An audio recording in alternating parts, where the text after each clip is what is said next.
بسم اللہ الرحمن الرحیم۔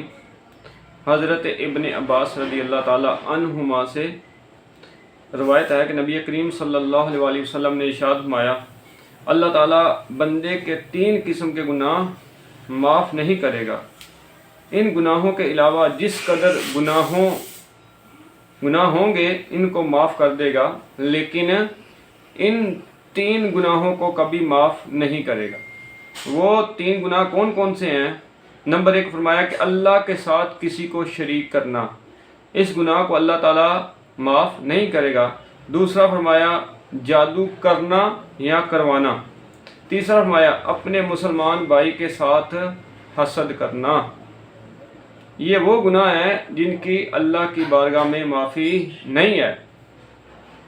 یعنی اگر کوئی آدمی ان گناہوں سے توبہ کیے بغیر مر جاتا ہے تو اس کو معاف نہیں کیا جائے گا۔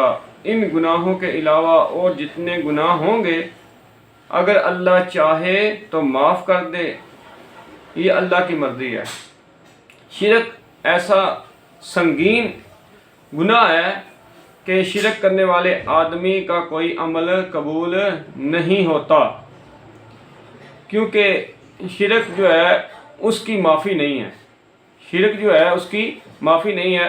اللہ کے سوا کسی کو معبود بنانا، کسی کو اللہ کے مد مقابل لانا، یہ شرک ہے۔ تو شرک کی کسی حال میں بھی معافی نہیں ہے۔ دوسرا فرمایا کہ وہ بندہ جو جادو کرتا ہے یا کرواتا ہے اس کی بھی معافی نہیں ہے۔ تیسرا وہ جو دوسرے مسلمان بھائی کے ساتھ حسد رکھتا ہے۔ اللہ تعالی ہمیں ایسے گناہوں سے، ایسی چیزوں سے بچنے کی توفیق عطا فرمائے، آمین۔